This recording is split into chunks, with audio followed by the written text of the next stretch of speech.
All right, this is for my 10th grade English class. Hopefully you are working on your first Robert Frost poem, Stopping by Woods on a Snowy Evening.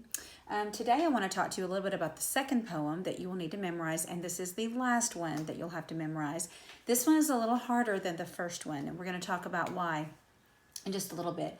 But hopefully you have the poem in front of you, either from printing it online or maybe you have a photo of it or something like that. But if you don't, we're going to follow along here. I know this is kind of small to read, so make sure that you get yourself a copy later that you can read easily. All right, so this poem is called The Road Not Taken by Robert Frost. Two roads diverged in a yellow wood, and sorry I could not travel both.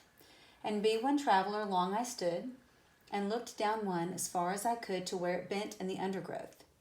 Then took the other as just as fair, and having perhaps the better claim, because it was grassy and wanted wear, though as for that, the passing there had warned them really about the same. And both that morning equally lay in leaves no step had trodden black. Oh, I kept the first for another day, yet knowing how way leads on to way, I doubted if I should ever come back. I shall be telling this with a sigh, somewhere ages and ages hence.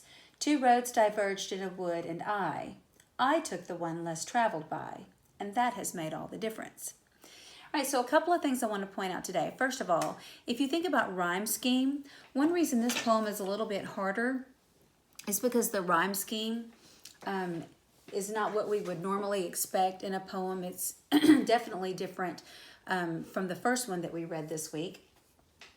So we look at the ending word and we give it a letter. Okay, so the first word we have is wood. So we're going to give that an A. Okay, this line ends with both. That's a different word. It doesn't rhyme with the first one, so we're going to give that a B. Stood rhymes with wood, so we come back to A. Could also rhymes. And so then this one, undergrowth, rhymes with both, and that would be a B. Okay, I'm going to pause this just for a second because I have something in the oven I need to get out.